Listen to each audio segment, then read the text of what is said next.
This was really fun. Yeah. Yeah, I like this. What if hell is real? Like, that was like... I mean, I had a substitute teacher read out the name one time, and she literally called me Seaman one time. And I was like, first of all, who would name a kid that, right?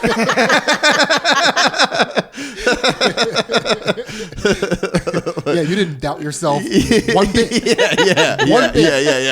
Yeah. And I was also like the only white kid at that school too, so I was like, oh, here's another 3 days of me getting ripped on. Like, you know what I mean? Like, thanks for ruining my week, lady. You know what I mean? Like, goodness gracious, like have some. I don't even know what, like some self-consciousness. At the very least, even if I would have thought your name was Seaman, I would have been like, I'm not saying that. Start to spell it out, and I'll be like, I'll tell you, I'll help you out here. Yeah. We had a guy named Phalos in my grade. Phalos? Yeah, he was in my class. Cool. With a PH? No, Falos. And people kept, like, every time we had a substitute teacher, it was always phallus. And again, who would name a kid that? Right. Well, Seaman's parents probably. Yeah, for sure. Yeah. So, Seaman, do you meditate? I do meditate. It's been like on and off for me lately, but okay. I've done a lot of meditation in my day. I went to like a retreat at one point, which was cool. Oh wow, where was your retreat? I went to go see Sadhguru in fucking Tampa, like a couple years ago, and it was like a 2 or 3 day thing. Yeah, it's like you made a trek to Tampa. I did. I went to Tampa. Yeah. How much was that? That seems expensive. He's raking it in. That guy. I don't know who that is. Should I know who that is? Yeah, you show me clips. He's the guy in the turban that spits fat. Yeah. I went to go see him. Spits that hot fire. Very cool. Yeah. So I went to go do that, which was a crazy experience. It was super weird, but I don't remember how much it was, but it wasn't cheap. But my friends lived down there, so I stayed with them. So it wasn't like I paid for hotels or anything. I just paid for the flight. Yeah. And then he came to Philly like the year after, and I was like, motherfucker. Okay, so what type of meditating do you do? I mean, honestly, I've flipped around. So I used to do this one thing that he would have called Isha Kriya, which was basically like you sit there and you do I'm not the body, I'm not even the mind for like 10 minutes. That's your mantra? Yeah, and then you do some alming, and then it goes into just kind of sitting there for a while. I did that for a while. See, the issue I'm having now with meditation is that I got diagnosed with OCD like a year ago, and the therapy I'm in now, the guy's like, how much of this are you using to like escape negative feelings, essentially, right? And so it's not to say the OCD or the meditating, like how much of that is like compulsive in a sense, because like during COVID I was doing it like 3 or 4 times a day, to the point where I lived with Casey Kuftick at one point, and he was like, I was like sober, I was like meditating constantly, and I was fucking miserable. And he was like, dude, why don't you just fucking drink? But the thing with me is I'm like all about extremes. So I went from meditating, working out like 3 or 4 times a day to I'm just fucked up every single day during COVID. You know what I mean? So like I swing a lot. So right now I'm not necessarily in a big meditation phase, but I do have a history with it, if that answers that question. I think you answered that question pretty thoroughly. Yeah. I'll keep going, dude. I mean, I did ask follow-ups. Yeah. I'm not going to try to make it seem like you over-answered the question. I'm a big fan of Ram Dass. I'm a huge fan of Ram Dass. I'm a huge fan of like the Harvard Psychedelic Club and all that stuff. So like I'll do like guided meditations with that and stuff. Yeah. But I kind of been like dipping around, honestly, and something about like the novelty of a new practice almost. Like I feel like sometimes I do them to the point where they stop. I'm like, I want the juice, you know what I mean? And it's just like kind of antithetical to what you should be doing almost, where I'm like chasing the high, you know what I mean? Don't let people tell you what you should be getting from your meditation. Well, I'm just saying, like, if that's what you want from your meditation, get it. I'm just saying I should be okay with sitting in the boredom though too, you know what I mean? Like I feel like I should allow myself to kind of, that's part of it. I say chase the dragon. Chase the dragon. Okay, yeah, Keep chasing the dragon. So I'm doing whatever meditation you guys tell me to do. All right, so we are about to pop a meditation really quickly. Sure. And Ace, you can explain this meditation. We're just going to do the box meditation. So we're just going to breathe in for 4 seconds. We're going to hold it for 4 seconds. Breathe out for 4 seconds and hold it for 4 seconds. And we'll breathe in our nose and out our mouth. You familiar with this meditation? I've not done this one, but I understand the concept. Chasing the dragon. We got a new dragon for you to chase. Light's going to be coming out of my head, dude. It's going to be... So this is just a 2-breath guy. Okay. We're just doing a 2-breath meditation. Okay. All right. And for those of you who are doing this meditation, who are watching and listening, we go in the nose and out the mouth. All right. Forget that. Ready? So breathe in. 1, 2, 3, 4. Hold it.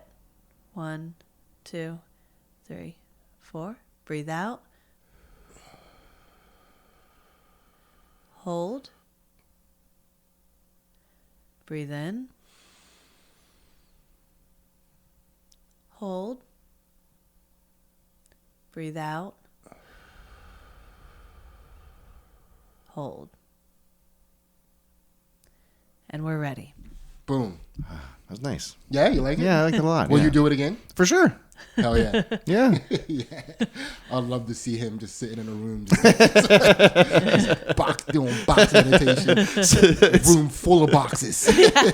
It's so weird because like what part of like the OCD stuff that I went to therapy for is like about existential issues essentially, and I wasn't raised in any sort of religious home. My family was all atheists growing up, right? And then I kind of like went down some of these spiritual rabbit holes. I ended up going to this meditation retreat, doing all this stuff, and then I started to get to it started to turn on me where it was like, what if hell is real? Like that was like, so my OCD homework is I have to say hell is real once a minute for 15 minutes a night, dude. You have to say hell is real? Yeah, I have to say hell is real, and I have to sit in it and kind of see how it's affecting me, basically. And it's exposure therapy. So the idea is not to necessarily. So the idea is when I start ruminating on like debating whether or not what I just said is real, that's not the practice. The practice is to say the thing and kind of be aware of the rumination and cut it off before it happens and go like, oh, I'm just not going to think about that actually, but not in a like forceful way, but in a like, okay, I can feel the anxiety in my body, and that's there, and that's not necessarily a sign of anything substantial. It's just sort of a physical sensation. Wow. Yeah. His therapist is Guillermo del Toro. He's great. Yeah, right? He's good. I know. He's a good guy. John Carpenter, maybe. Yeah. Well, the crazy thing is, like, during COVID, I did, like, BetterHelp, but it was, like, the total opposite of what I needed because the OCD therapy is, the guy was like, yo, people with OCD, regular therapy is actually worse for them. It makes it worse. Like, I went to a psychic over COVID, and they told me to quit comedy. I was like, fuck. And then I told my therapist, and he goes, that therapist sounds fake, but there are some real ones out there. I was like, that is not what I need to hear, dude. That is not what I need to hear. That's wild. Yeah. Yeah. Yeah. All right, well, let's start this podcast. Sure. Yeah.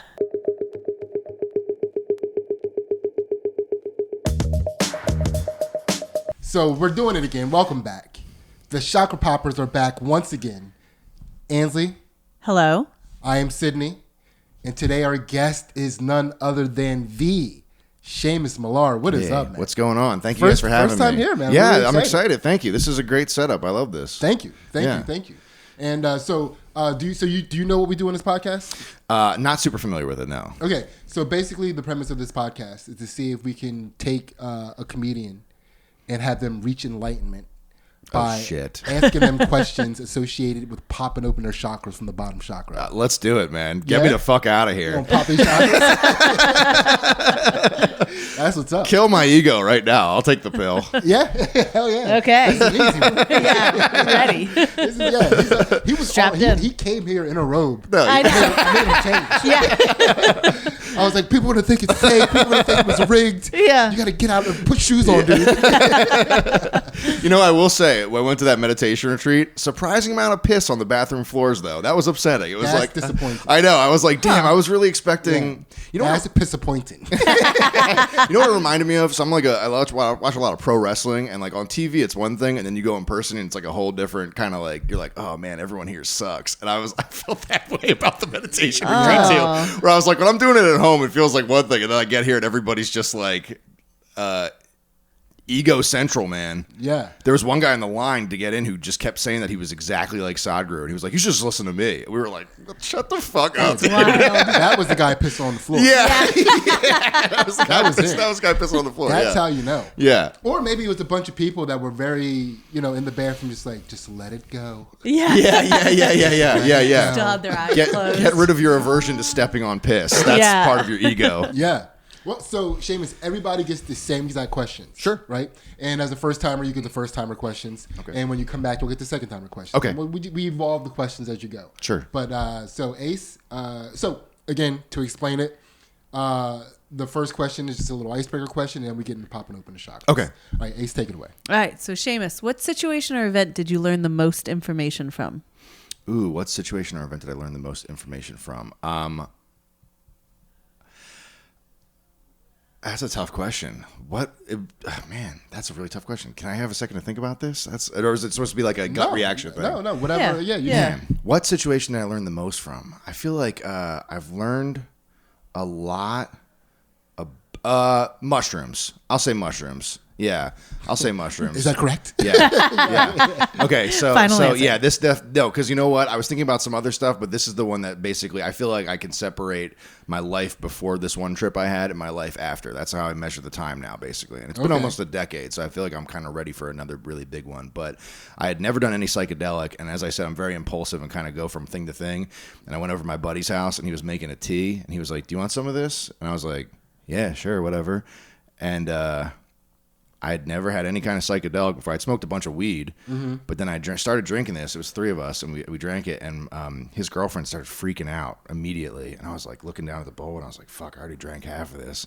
And I told him, I was like, make it weak. I don't want to like really trip. And he was like, yeah, I got you. And then as soon as she started freaking out, he comes over to me, he goes, by the way, I don't know how much is in this, and you already drank half of it, so you might as well just come with us. And I was like, fuck. So I drank the whole thing, and then, dude, it was like... I've done a bunch of microdosing and like stuff like that since. There's been nothing that is. I've actually taken shrooms since then. Nothing has been like this. Nothing has been like this. We watched Frozen like 3 times in a row, and I was like, "This is about my life. It's about letting go of anxiety." And then I thought it was about reincarnation because when we played it again, I was like, "Look, she's a little girl again." It starts all over. But yeah, no, it was like a very much like I feel like that night was the first time that I was able to. I felt like I was like a little bit behind my thoughts in a way that I hadn't been before, where I felt like everything up to that point was reactive. Okay. And this was the first time where I was able to kind of like be aware of what was happening to me in the moment. That makes any sense? Yeah. That makes sense to you? A little bit. It confused me. Sorry. You explained it to me then, Miss Know-It-All. Like being in the present, like in the moment, right? Well, like, that's the last thing you said. Don't do that. Well, I kind of cheated. I kind of mean like I feel like like things would happen to me and I would just sort of react for most of my life. So let me ask you this way: describe the feeling of being behind your thoughts? Okay.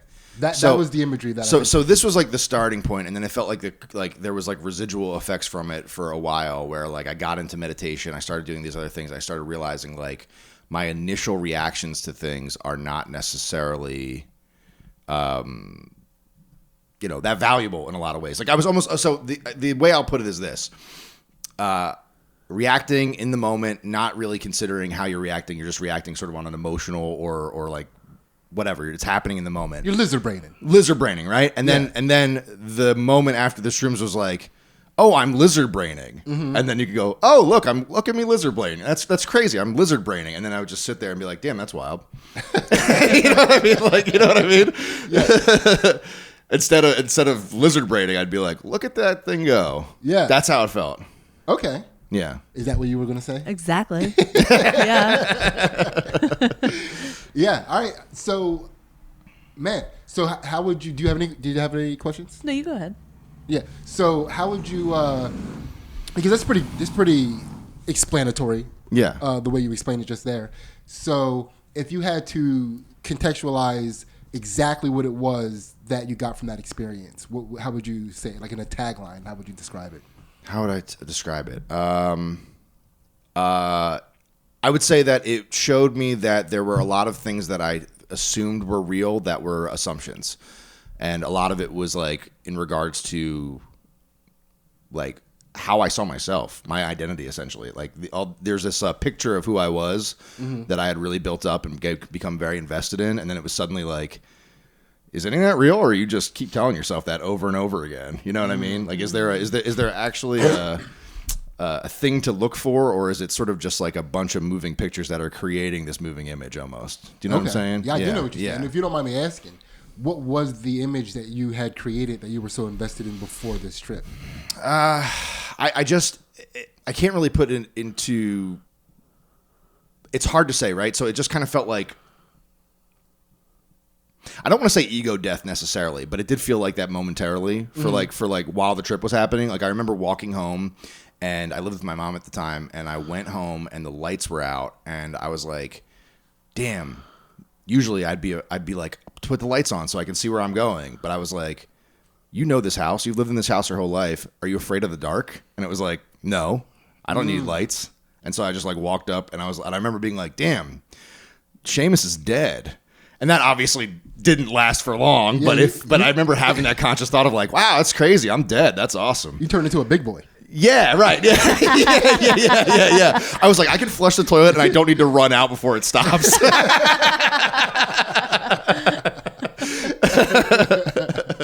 Yeah. All right. I'm down with that. Yeah. That's fun. You had a big boy moment. Yeah. That's cool. Yeah. Do you still feel like you're a big boy now? It comes and goes. Okay. You know, I mean, I definitely do. I feel like I try to be, but it's hard. I feel like I've actually had a nice little... Are you giggling at his difficulty in trying to be a big boy? Yeah. You're the one that said it that way. We didn't invite him here to mock him. Well, define big boy. I don't know. You know, not being afraid of the dark. Things like that. Yeah, I mean, yeah, I'm mostly there. Yeah, no, I mean, I feel like like ebbs and flows almost. It's like you get high and then you come down, and then you get high and you come down. So like there's some days where I feel like I'm like, oh yeah, and then other times I get real tight and I get real stuck in like the Seamusness of things. But I've been having a really good time lately, so I'm riding this wave. Yeah. I had like a switch a couple months ago where I've been really down on like comedy and all this stuff for a couple years now, and then I just suddenly was like, why don't you just try? Like, why don't you just like grow the fuck up? You know what I mean? So I was like, all right, cool, yeah. You big boy again. Yeah, so I'm big boy again. Yeah. Every 10 years, I big boy a little bit. Nice. That's Seamus. That's our little big boy. All right, thank you for sharing that, man. Yeah. Really appreciate that. I like that. So a lot of your assumptions that you were kind of guiding your life by, you realize were a waste of your time. It actually made me start doing comedy too, honestly. Yeah. Because I remember at the time I was like talking a big game to people about like, oh yeah, I really care about this. I liked being the funny guy. Like that was the thing, you know, that I was that was part of the identity of like, oh, I'm the funny guy. And then I remember I was looking in the mirror while I was tripping, which is always like a hit or miss thing to do. Okay. And I just had this thought of like, yeah, are you going to actually fucking do it, or are you going to just keep talking about it? And then I was like, okay. And then I started comedy. Yeah. So like, and that has changed. Put on the big boy pants. Yeah. Put on the big boy pants. You going to fucking do it or not? Yeah. Yeah. I like that. Yeah. I like that. All right. So now we are going to ask these questions associated with popping open these chakras from the bottom up. Okay. All right. The first chakra is the root chakra, located in and around the butthole. Are you cool with that? Sure. It's been a messy day, but we're gonna. I had some drunken chicken parm last night, but we could try to open it up.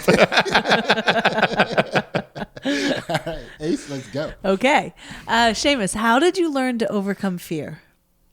How did I learn to overcome fear? I don't know if I have completely overcome fear yet. I feel like I have overcome certain fears, and I'm trying to apply the things I do with those smaller ones to the bigger ones, but it is a process. I feel like the thing with fear for me lately is like, if I'm afraid of something, I'm like, I should probably just do it right now as opposed to putting it off, because I've learned from some people in my life who have put things off for a really long time. That's not how I want to live. And so maybe observation. I think observation, yeah, and observing my own feelings and thoughts and other people's actions and going like, damn, I'm not going to make that mistake. You know what I mean? Okay. Did you have a question? Was the observations? When you said that you have learned, like that you apply things that you've learned, that you apply things on other situations. Yeah. Are the things that you apply the observations, or are there steps that you take to overcome the fears that you have overcome? You know what fear I overcame last year, which I'm still kind of like building my way up to, is I used to be terrified of roller coasters for years and years and years. And when I was a kid, I went through all these trips where I'd go to like Six Flags or Dorney Park, and everyone else is having a good time, and I'm just like sitting on the side, not having a good time about it. And I feel like last year I went to Six Flags with my wife and her like work friends, and it was like they were so nice to me. Where they were like, you know what? Because I'm so scared of roller coasters that literally, dude, I rode like the kiddie rides for like an hour before I was like, all right, let's try something new. Do you know what I mean? And then I worked my way up to some big ones, and I was like, oh, okay, so I get this. I get this now in the sense that it's just they're so fast that really the anxiety is the build up to it, but the actual ride itself is only like a minute long, and it's like, well, I could be uncomfortable for a minute. Yeah. Do you know what I mean? Like, yeah, I could be uncomfortable for a minute. Fuck, it's a minute. I've done it before. I'll do it again. I'll do it again. Yeah. And so then I got the bigger things, and yeah, and then we went to Hershey Park. I went upside down, and this was all shit that when I was a kid I'd be fucking terrified to do. Yeah. And then I, worked through it. And now the other thing I do is I don't dress for success really, but the one thing I do dress is for roller coasters. I do dress for roller coasters. Like yeah. So what I do now is if I get on something that's really scary at a roller coaster, I'm like, gotta buy the shirt. I gotta take my little like serial killer trophy every time I beat one of these things. Like, I'm taking this super duper looper shirt home with me. Okay. So how many trophies do you have? Maybe like 4 or 5 of them. Some of the ones I wanted didn't have shirts. Like we went to Disneyland Paris, and they didn't have shirts for the what the fuck is that shit called? Space Mountain. Yeah, yeah. Man, yeah, they're missing out. I know. I know. There would be a Space Mountain. Yeah, you shirt. got a customer. Yeah, I know. Crazy. I'm here for the shirts. Maybe they did have shirts and I just didn't see it, or maybe it was like in French and I was like, nah. Who knows what that is? Yeah, nobody will know what this is. Yeah. But yeah, I've been trying to apply that to like other stuff too, because I'm like, okay, well, I can get over that one. I can probably get over the rest of it too. Okay, so you're just dealing with it in increments. Yeah, and then also like kind of just yeah, exactly, dealing with it in increments, and then also just being aware of like I kind of use the anxieties now as a way to center myself. I've been doing that for a while now, where it's like for a long time they were things that would upset me and take me away for a long time, but now when I see them, I'm like, I'll do like that little box breathing thing almost kind of, and I'm like, okay, wow, thank you for reminding me. Yeah. And it becomes like a positive thing almost. So do you happen to know a person that spent their whole entire life never getting on roller coasters, and now they're too old and can't do it, and they look like off into the distance at the idea of getting on? Yeah, I mean not the roller coaster necessarily, but okay. Yeah, I do know somebody who is very similar to that. Yeah. My mom. I don't want to talk shit on my mom, but you just did. You didn't have to say. Listen, her house is a roller coaster. You could fall in at any point, dude. All right. So, can you remember a time in your life when you were the most scared? Yes. When I was a kid.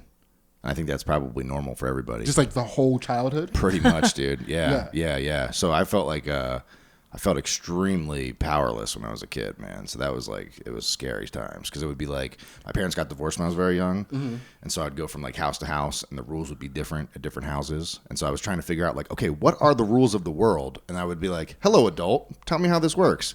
And they'd be like, here's one thing. And then I would go over and I would act a certain way at the other place, and they'd be like, no, over here you get in trouble for that. And I'd be like, what the fuck? And then, just, I don't know. It was like a whole, and then I felt like, dude, it's so crazy. My dad got remarried like pretty early on.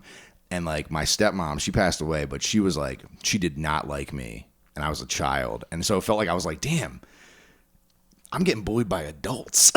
Like, you know what I mean? Like, that's how it felt for the longest time. So, which is kind of the rules of the world. Yeah. You were being more prepared for the world than you even knew. Yeah, right. No, yeah, right. But now that I'm an adult and I can kind of like go wherever I want, and I don't feel like I'm like necessarily trapped anywhere. Yeah, I feel a lot better. Oh my god, it was you're a big boy now. Yeah, I know I'm a big boy now. It was the feeling of being stuck a lot of the times when I was growing up. That was like scary shit. Yeah. How old were you when they divorced? When this all started? Ooh, I was probably like 2.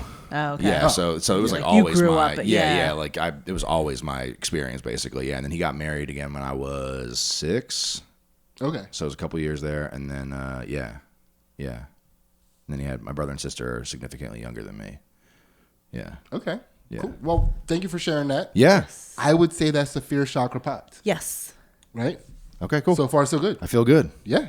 All right. We'll see how that continues. Okay. All right, Ace, take it away. All right. We are to the pelvis chakra. Okay. So, Seamus, this is a segment we like to call My Bad. It's an opportunity for you to apologize to a person, place, or thing in order to set your karma back to neutral. Damn.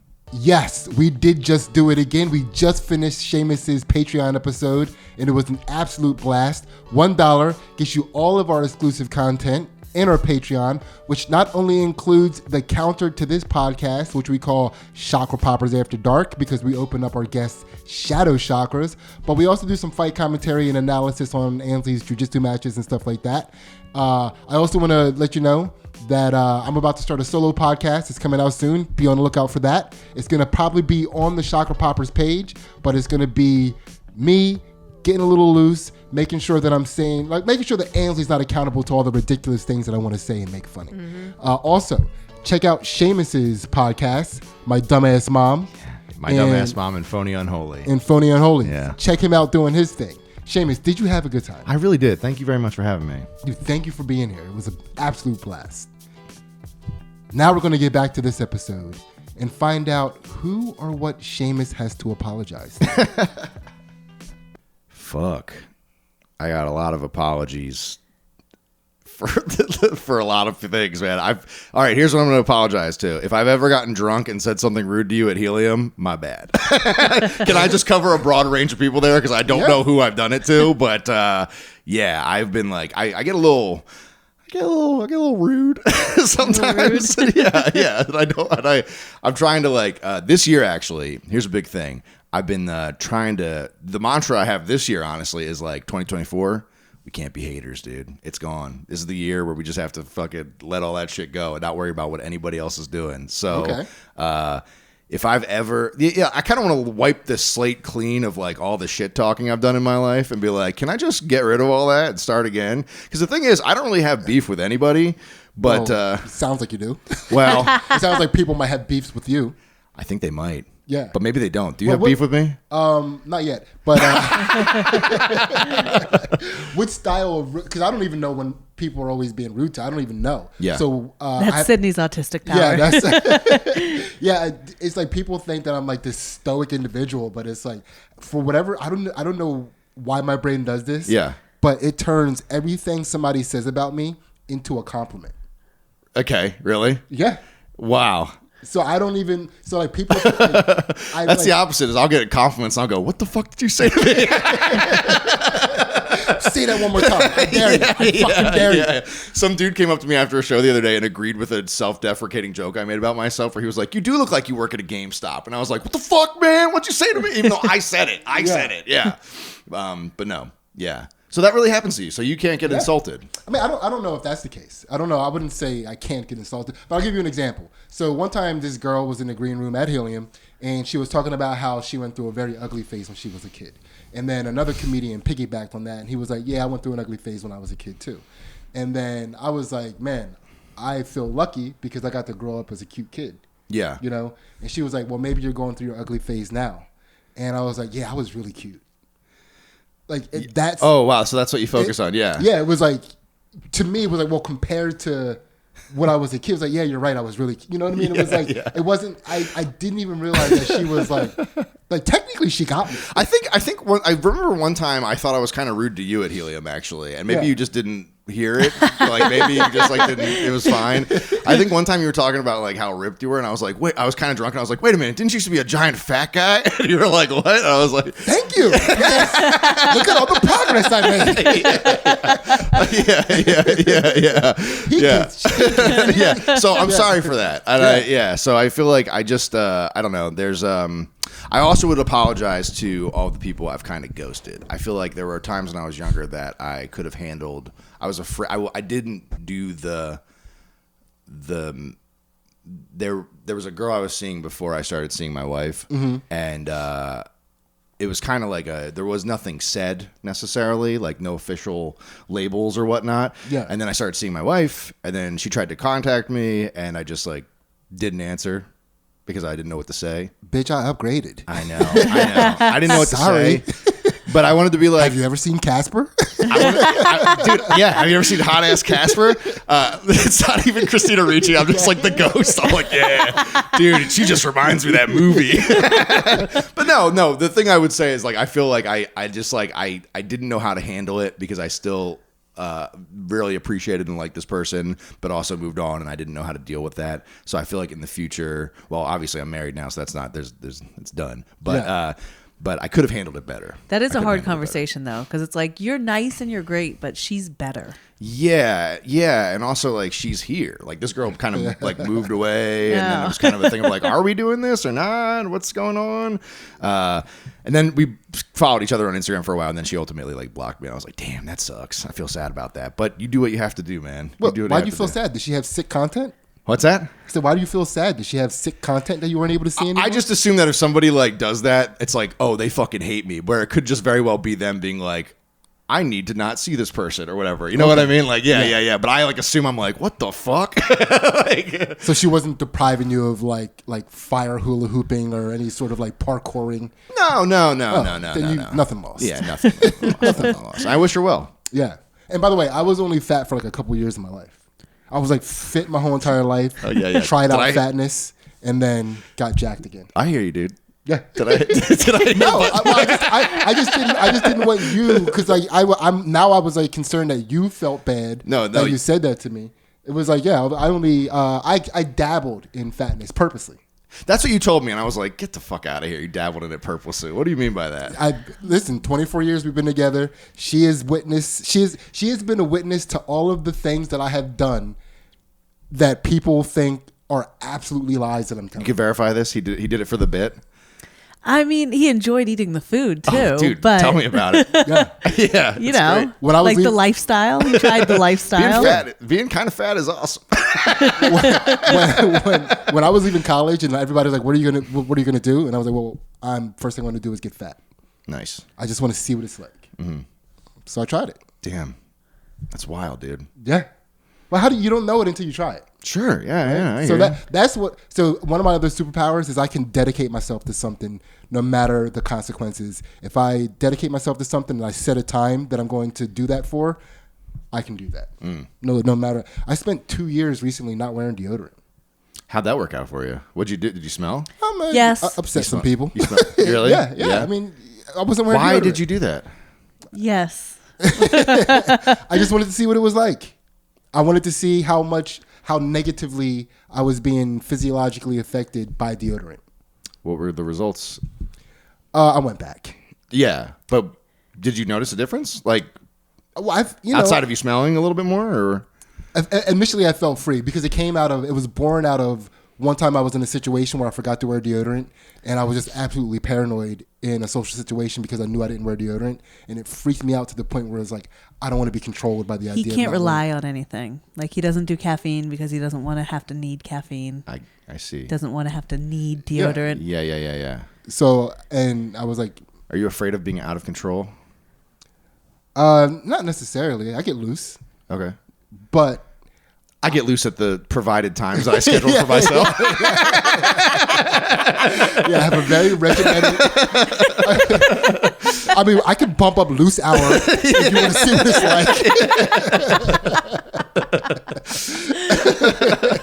like. But to not like beleaguer the point, and we can move on to the next chakra, I want to say we got 2 apologies out of that. Yes. Yeah. It was 1 to all of the people he might have been rude to at Helium. Yeah. And 2 to anybody that he has ghosted in the past. Yeah. Yeah. But honestly, the ghosting you described seemed like it worked out in your behalf. Yeah, I also felt like I should have done that. You can sometimes ghost for the greater good. Yeah. Yeah. It happens. I also justified it in my head by being like, it's kind of rude to the girl I'm seeing now. You know what I mean? Like, that is also a fair point. Yeah. That So is like, a legitimate justification. I gotta stop talking to this person. Yeah. Yeah. And so Chakra Pop. Yes. Ace, take it away. All right, we are to the gut chakra. So Seamus, how do you move past disappointment either in yourself or in loved ones? Ooh, that's tough. You know what I mean? Like I feel like specifically the loved ones, I've kind of come to terms with certain. For the longest time, I wanted people to kind of be the way I wanted them to be, and I feel like that applies to people who are outside of my family as well. But it started with my family, where it's almost like, okay, I would love my father to be this kind of a guy, or my mom to be this kind of a person. And I've recently, in the last couple of years, just kind of I mean, especially since I'm a fucking adult now, that really helps, is that I'm like, they can be whatever they want to be, and it really has nothing to do with me. It has nothing to do with me. I like that you have given them that permission. Yeah, I mean, dude, it's so frustrating. Will allow it. Well, it's frustrating because sometimes, like, you know, with my mom is, by the way, I do a podcast with my mom. You guys should fucking check it out. But she fucking, there are certain things that she does where I go, all right, if you just did it this way, your life would be infinitely easier. And she just refuses to do it. Yeah. And I like so want her to do it. For me, though, it comes from a me level of like, it would make me feel better if you acted the way that I would love you to act. You know what I mean? Mm-hmm. And so that's like a whole ego trip there too, where it's like, okay, can I just accept them? And also kind of put a distance there, not in like a negative way, but like for instance, I had this interaction with my dad like 2 years ago where I was like calling him for some kind of like, I was like freaking out about something. I think it was in the middle of COVID, bugging out, having like a anxiety issue, and I was like looking to my dad to kind of like help me get through it. Mm-hmm. And, you know, love my dad, but he's not always available for that sort of stuff. Yeah. And I remember I was yelling at him on the phone, like, why can't you just fucking help me? And after that, it's going to sound bad. I don't want to upset him, but it's like, I don't necessarily, like, when he reaches out to me, that's fine. Yeah, he's a big fan of the podcast. He's a big fan. He'll find it. He finds so many things that are related to me. It's kind of weird. But I kind of wait for him to reach out now, as opposed to me like going to him for something I need. Mm-hmm. Like I'll say hi and stuff, but like just realizing that when we pass each other in the street, I will say hi. But understanding the dynamics of the relationship, where it's like I'm not gonna, I'm like, okay, well he's good for this and not good for this, so I shouldn't be upset when I come over here and I go, can you do this thing? And it's like, well, no, he can't. That's not what he does. Do you know what I mean? Yeah, so why would I keep disappointing myself by expecting that? Do you know what I'm saying? Absolutely. So like kind of, again, it all kind of comes back to like, I think the way I get over disappointment with other people is kind of like flipping it back on myself and going like, what is it that you want from these people, and why is that your problem? You know? Mm-hmm. And I feel like that's the way I've been able to kind of get past it. I feel like I get frustrated with people too, especially like in comedy, where I'm like, it happens sometimes where I remember as a kid when I was in like preschool being like, man, I'm so excited to be friends with everybody. And then I quickly learned that you cannot be friends with everybody, and it's not always your fault. Not if you're going to be friends with me. What's I have a list of people you can't be friends with if you're friends with me. Yeah. But the thing is, that's frustrating because like I want to be friends with everybody, and like that doesn't always work out for me. And then I get frustrated sometimes where I'm like, why can't you just choose to have a good time? You know what I mean? But that's me being like frustrated instead of just letting them do their thing. Yeah, and that can, the mirror can always get flipped back on you, and not necessarily the mirror. Let me rephrase that. A third party can also look at you and be frustrated with, well, why doesn't Seamus just do it this way, and then this will work out for him? Right. Yeah. You know, so that's a never-ending loop. Right. And I've had that happen to me too. Yeah. Yeah. Yeah. What did they say? What about me? Yeah. I can't think of a specific instance, but I've had it happen where like my one friend Adam was like trying to get me to.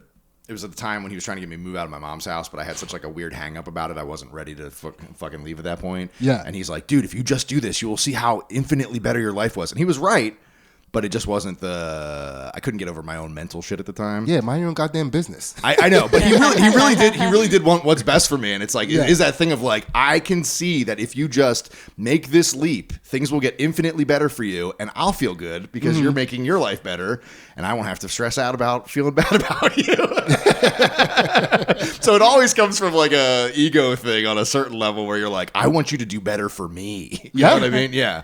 Yeah, for sure. Yeah. Man. Yeah. Yeah, I have a friend that I feel like she makes her life really hard. Yeah. And like it's just making me think about this the whole time, that like, well, she has to live her life the way she wants to live it. I can't stress about it. Right, exactly. Like, that's her choice. Yeah. Yeah. Yeah, I would never and I think I'm really good about that.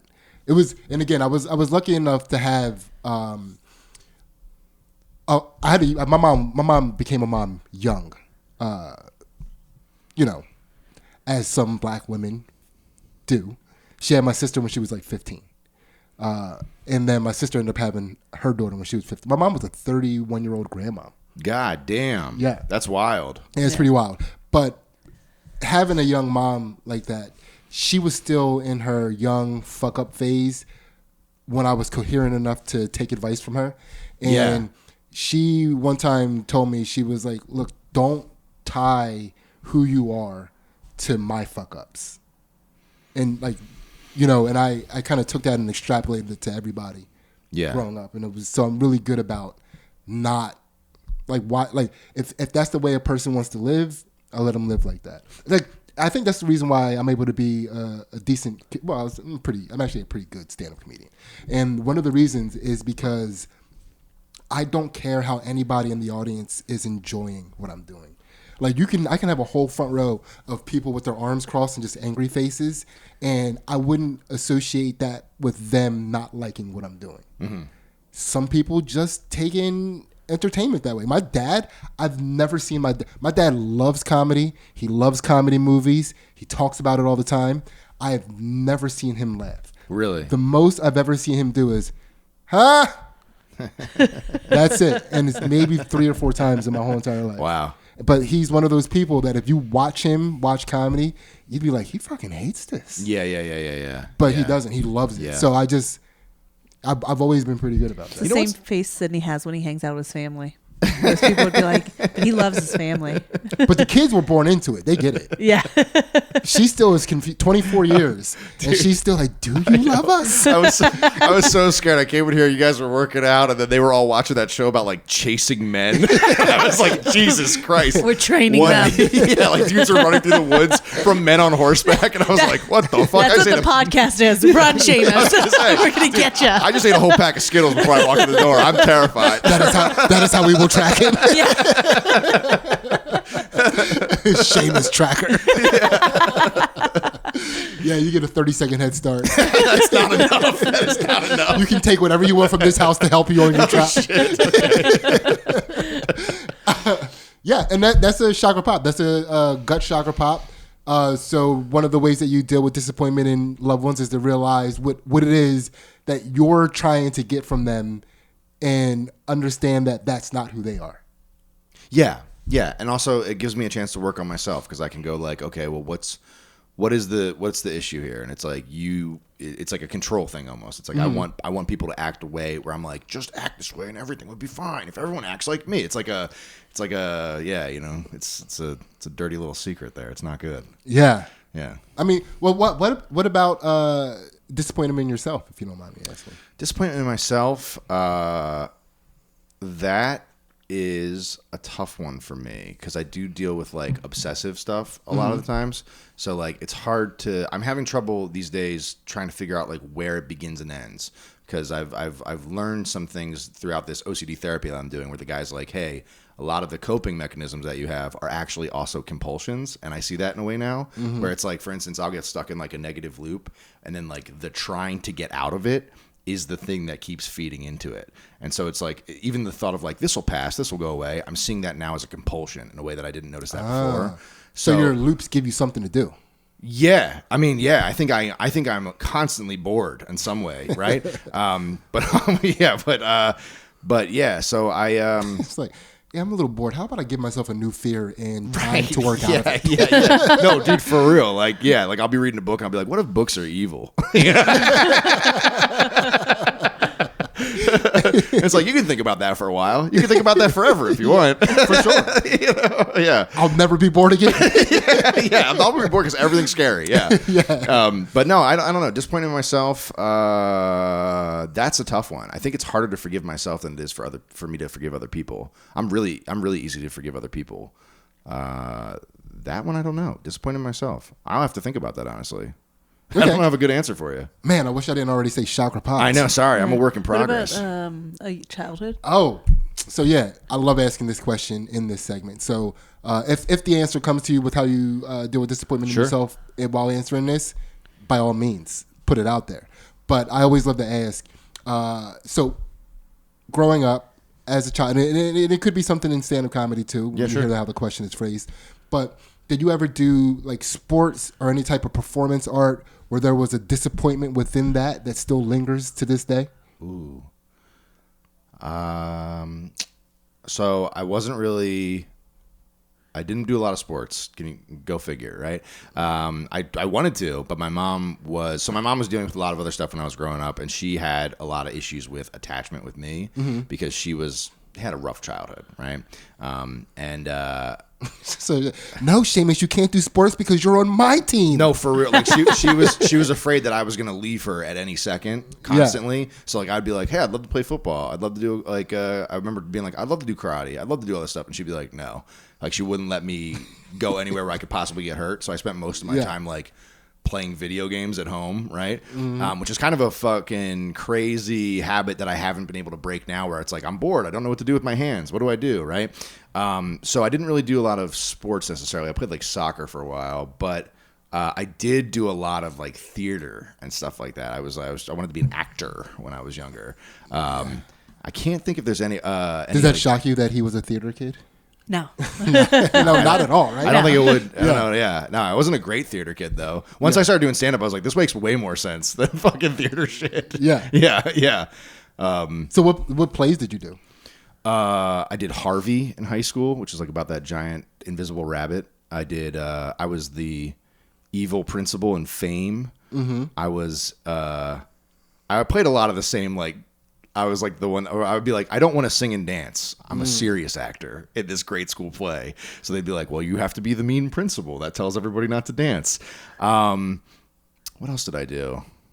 I did a couple other things here and there. So any disappointments within any of those that?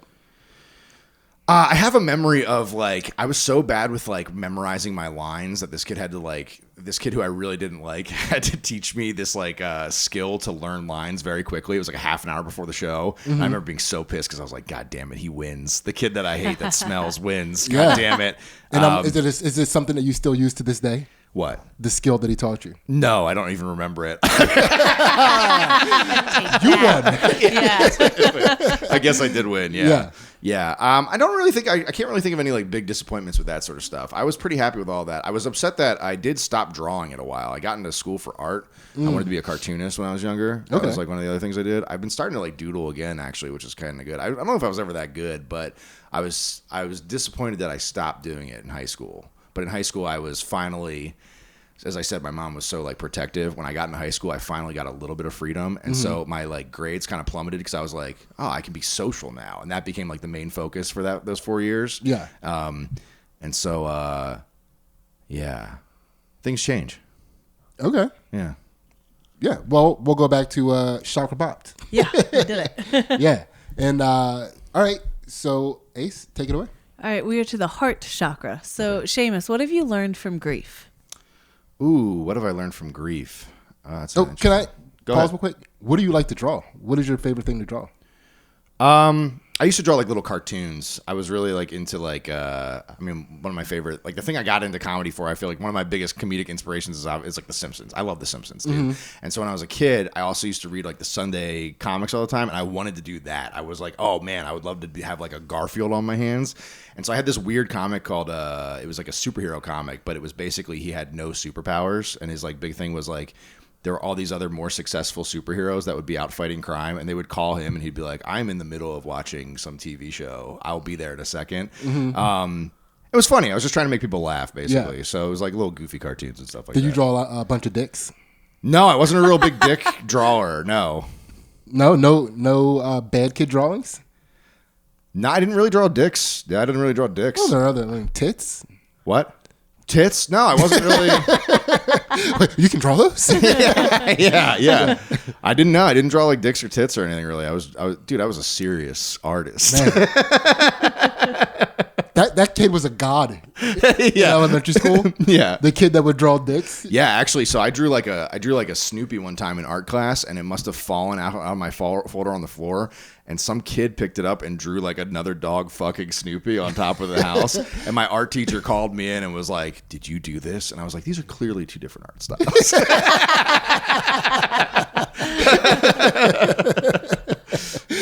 All right. Now we can move on to the next one. Yes. Ace, take it away. All right, we're to the heart chakra. So, Seamus, what have you learned from grief? What have I learned from grief?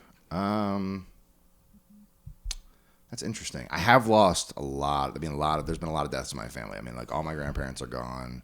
My family's pretty big too. So I'm surprisingly, none of my mom's siblings, they're all still around. So there's still 10 of them flying around. What have I learned from grief? I feel like the thing that I've learned from grief is that I want to be more present with people now because I know that time is limited. And so I kind of get frustrated where I'm like, can we just skip the bullshit and appreciate that, you know, like I was at Helium the other day. I was doing an open mic at Helium, right? And sometimes with comedy, I'm like, oh, I wish I was here. I wish I was there. I wish I was doing this thing. But then I was having such a good time, and I was like, well, if I was actually doing any of those things, I wouldn't be able to be talking to these people that I love and appreciate right now. And so, you know, maybe it'll never fucking happen, but can I possibly appreciate, like, what if we've had a few friends who have passed away who did comedy, right? Mm-hmm. It never happened for them. Like, they never really became famous, right? Does it take away from the fact that what they did was still meaningful to the people around them? Do you know what I mean? And so one of them was more famous than the other one. Realize, sure. Yeah. You know, he was doing stuff. For he sure. was honored on BET. Yeah, right. But do you think he would be Chris like Cotton. Yeah, R.I.P. Chris Mike Cotton, Brooks. Mike Brooks. Yeah. Do you think he would be like, I'm good though? Do you know what I mean? No, right? but he was scaling up. He was scaling up for sure. But I'm just saying, like, I think like the goal is something to have, but it's not everything. In the sense that, like, I would like to be able to be, like, I think about it a lot of times, like, what would people say when I die, right? And I would like to leave them with, like, I would like to leave them better than I met them. Yeah. Okay. And I look at a lot of people that I've lost, like, that have passed away, and I go, here's how they actually affected me and made me better. And that's, like, what really matters in the long run, I think. Yeah. Yeah. I think that's pretty cut and dry. Yeah. Yeah. That's a chakra popped. Yeah. Nice and easy. That was a smooth one. That's a smooth one. Yeah. All right, Ace, take it away. All right, we are to the throat chakra. So, Seamus, what's a favorite lie that you have told, or extra karmic points if it's still in rotation? A favorite lie? Yes. Okay, so I was opening for somebody. I was opening for Dave Landau at Helium, and Kevin Hart popped in.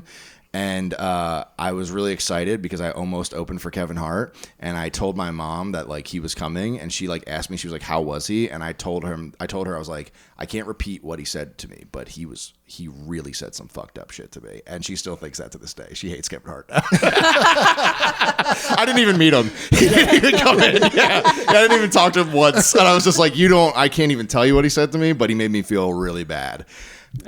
I just think it's funny because she hates Kevin Hart now. Now, did she love Kevin Hart before? I don't know if she loved Kevin Hart before. She just knows him. Occasionally I like to lie to my mom a lot and fun. Like, I don't know, it's fun. Okay, not in anything that's, like, serious, but I will, like, tell her shit. That might be serious. Kevin Hart, he's a man of the people. Yeah, but not after what he said to me.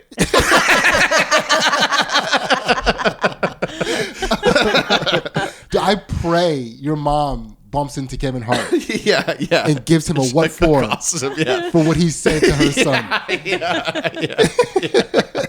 That is my new dream. Yeah. I hope that can come true. Yeah. Now, for you, what was the, like, is there a reason you wanted to besmirch the image of Kevin Hart in your mom's eyes? My mom has these, like, wild reactions to things, so I like to, it kind of, I don't know. Sometimes I'll hit her up and I'll just make up something. Oh, here's a great example. My wife took a picture of me asleep one day, and it was the craziest thing I'd ever seen. I didn't know I slept like this. I was straight up on my back, and I had a whole pillow just laying over my face and my stomach, and I was just laying there like that. That's how I was sleeping. And I sent it to my mom, and she was like, what? I don't get it. And then somebody photoshopped a ghost in the doorway, and I sent it to her, and I went, look again. And it was like the fakest ghost you could ever possibly put in a picture. And she was like, is this real? And I was like, yeah. And she was like, you're freaking me out now. I'm hearing noises in my house. Like, she'll just go forever. And so I just like to let it go and see what comes out of her. You know what I mean? She was hearing Kevin Hart. No.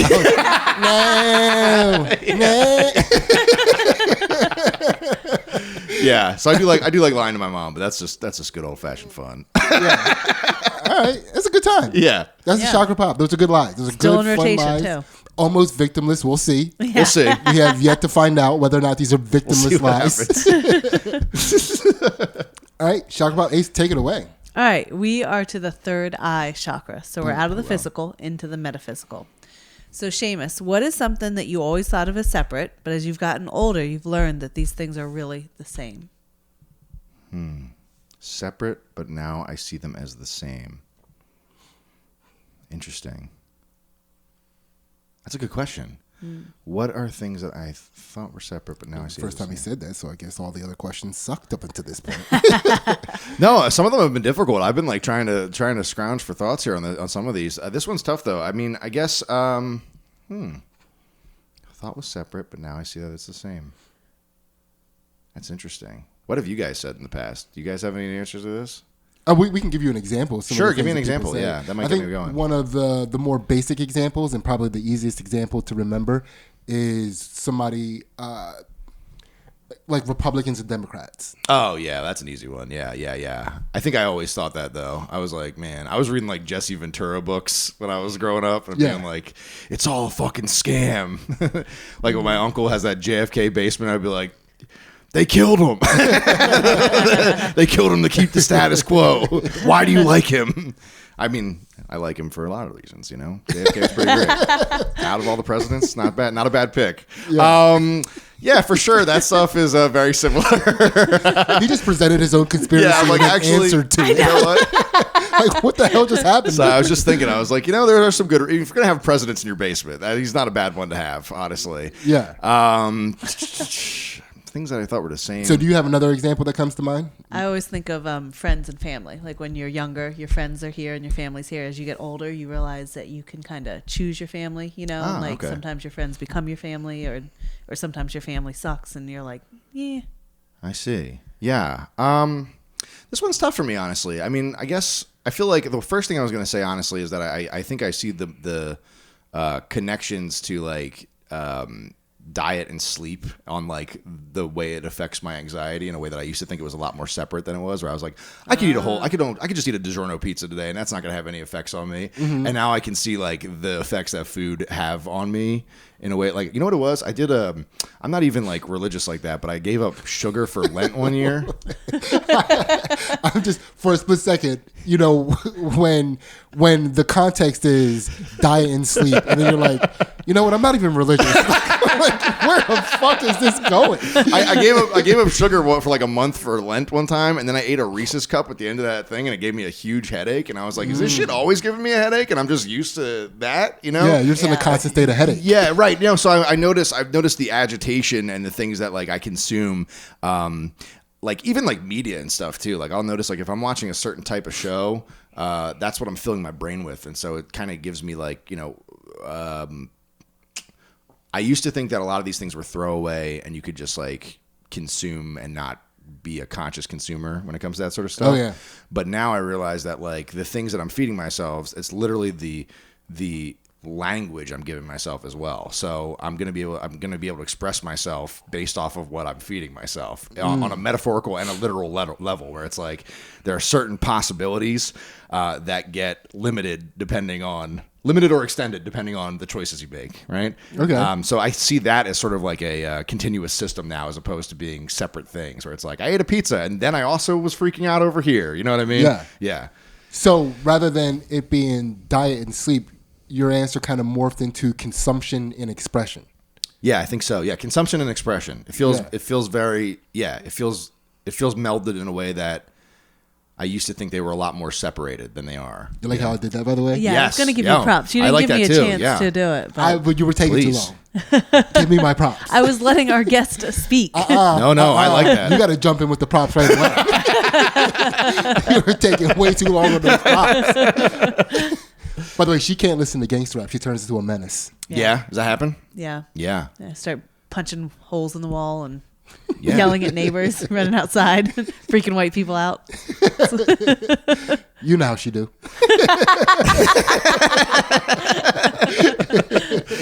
I mean, there's something to that though, where like that kind of stuff is like very ego heavy music, where it's like it's kind of a vibe, and you're kind of trying to hype yourself up. You know, like I'll find myself when I'm trying to hype myself up for something, I'll listen to that type of music, but then it puts you in a very like aggressive, like me versus everybody else world, because that's what that is. You know? Yeah, I mean, it's actually me who can. I can't. You can't do it. No, I can't do it. Yeah, it makes me like want to point a lot, like point down at people. Like, yeah, I can't. It's way too aggressive. Right. Yeah. I found some like the baby kind of toes the line in a way where he knows he's ridiculous. Mm-hmm. I can listen to him because he's kind of funny, but people who are very like, no, I'm a gangster. You know, mm-hmm. I can't do it. Yeah, it makes me very aggressive. No, I get that. Yeah. I get that. And you got to calm down, listen to some Stevie Wonder, where every song is about, you know, God, basically. And you're like, oh, yeah, that's right. We're all one. Cool. Are all his songs about God? I can't even think of it. You saying that made me forget all of Stevie Wonder's catalog just now. Oh, yeah. Well, I was thinking of As. That's the song I was thinking of. That one's all about. That's about it. There's a lot of them that are like that. A lot of love songs could be kind of played like that if you know what I mean? I'm trying to bring them back. I'm trying to bring the Stevie Wonder song. All I can think of right now is Happy Birthday. Yeah. Every time our kids have a birthday, I play that to them. Stevie Wonder's Happy Birthday. Uh-huh. Man, Ribbon in the Sky. Ribbon in the Sky. Yeah, that's the. Yeah. Now I'm thinking of American Idol. What are all the American Idol songs they sang? Yeah. God, I love him, man. God, I love him. We're not here to do a bunch of pushback on our guest interpretation of Stevie Wonder songs. Yeah. That's not who we are as people. I appreciate that. If they're about God to you, they're about God. Yeah. Happy birthday, Jesus. Yeah, happy birthday, Jesus. Yeah. All right. I like that. Consumption and expression. Yeah, you like that. I think that's good. I definitely like that. I liked it too. I think that's a way to really solidify what I was trying to say, which I appreciate, because I'm not always good at like nailing it down. Well, I think what you mean to say is, Sidney, you're really good at nailing things down. Yeah. Yeah. You said that wrong, but I'm sorry. Your filter took care of it. You're like No, but I know even before I, put a nice little ribbon on it, the way you were expressing that, I think that's the first time that we got that. Yeah, and I like it too. Yeah, I agree. It's a very important thing to be cognizant of, because I don't think people take into consideration what they consume and what that turns them into. Right, exactly. Yeah. We were talking about reality TV before we came up here, and I used to watch some of those shows where people are so toxic and mean to each other, and like I stopped watching them for a while, and when I go back to it, I'm like, oh, this makes me feel ick. It's heavy. Yeah. Right. Yeah. And you think it's just nice disassociative fun. Yeah, you're like, I just want to zone out and not like it just seeps in. Whatever. Yeah. Chakra popped. I think so. That's a good one. Yes. We are to the crown chakra. Okay. Oh, nice. Ace, take it away. We did it. So, Seamus, it's a 2-part question. What is something you can't give up and why? And what would giving it up mean? What is something I can't give up and why? And what would giving it up mean? I'm always giving stuff up, to be honest with you. Yeah, I can't give up giving it up. No, dude. I'm always. Right now, I'm sober. I gave that up for a little bit. That's good. I hope to give that up I hope to get rid of booze in my life and just general, man. So just booze sober? Do you still smoke weed? I'm not that big of a weed smoker anymore. I used to be the like answer is yes. Yeah. I still smoke weed occasionally when offered to me. It's not like I don't like. Yeah, when offered. Which never happens in the comedy world. So every night I go out and do comedy.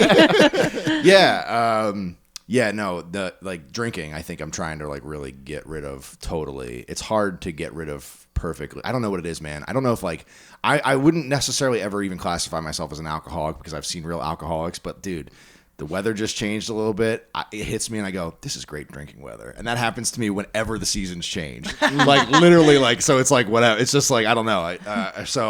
But it's also true. Yeah. The transition of every season is great drinking weather. That's actually probably a good point. Yeah, it's always those transition periods where it's kind of nice. That makes sense. Okay, that makes me feel better about it. Where I'm not just every day waking up being like, damn, this is great drinking weather. I definitely want to give that up. I'm trying to give that up right now. Tried to give up porn many times. That's a tough one, dude. Yeah. Yeah, that one's a real rough one. I don't really watch porn. Good for you, man. It's pretty nice. I never really started. It infected my brain from a young age. But I do great, dude. So I do great. I pretty much gave it up. Dude. Yeah. It's fine. Don't worry about it. Yeah, that's one thing I'm glad I never allowed to seep into my subconscious. Yeah, no, that's a good one. Yeah. Yeah. I would say probably comedy, honestly. I mean, I just like doing this. I don't really know what else I would do outside of this. I enjoy it. And I like making people laugh. And maybe when I get old and it's time to die, I'll give it up. You know what I mean? Well, you're going to give up a lot of things when it's time to die. Well, that's what I'm saying. Yeah, you're going to give pretty much all of it up when it's time to die. Yeah. I don't know if you know how dying works. I'd love to I'd love to get a little quieter, right? Yeah. But it's fun. It's fun to be a little loud. I don't know. I mean, I'm sorry. I'm just kind of laughing at the idea of somebody on their deathbed starting an open mic for the first time in their life. Hey, you guys, couples? You got couples out here tonight?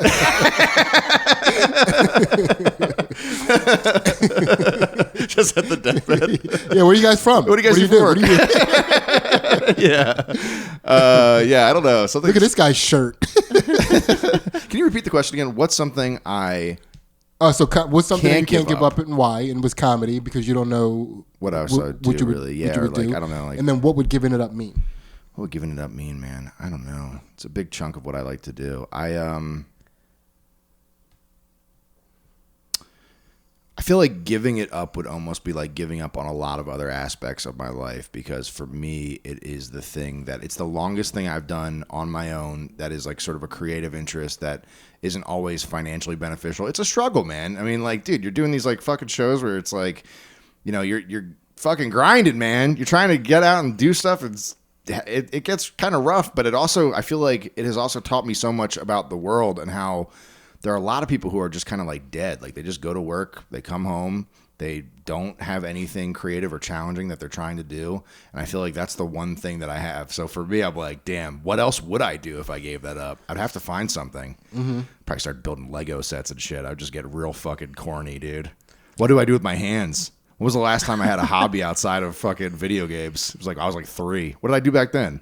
I don't know. You're kind of dressed for building Lego sets. Yeah, dude. These hands are made for Lego. When you said that, I was like shocked that you weren't a Lego set building guy. Like you don't have a Millennium Falcon somewhere built out of Legos. During COVID, it got a little dark for a second there, but I don't have them on display.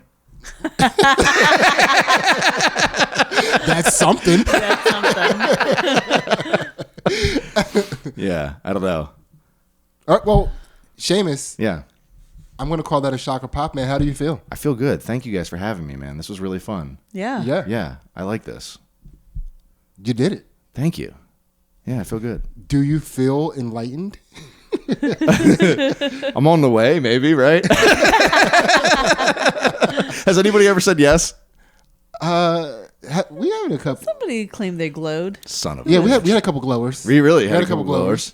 I think we had a floater. Floater, yeah. Somebody felt lighter. Yeah. Do you feel lighter? I feel very open right now. I feel like I could answer any of your questions openly and honestly. He's flowing. Well, do you have time to stick around for the Patreon? Sure. Then we'll see about that. Okay, Seamus. great. Yeah. Dun, dun, dun. And by the way, our Patreon, if you're watching and listening right now, it's $1. Gets you all of our exclusive content on our Patreon. And what we do on the Patreon is very similar to this. Everybody gets the same questions, but now we're going to open up Seamus's dark chakras. Oh, fuck.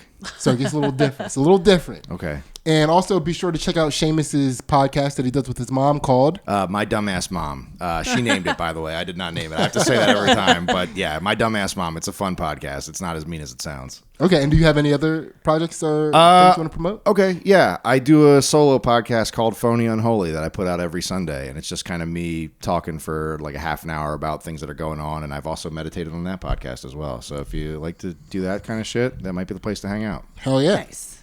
Hell yeah. Yeah. So, hell is real. So check that out. $1 again gets you all of our exclusive content. We're about to hop into Patreon now. So come in on there and then join us. Otherwise, we love you guys and we are out. See ya.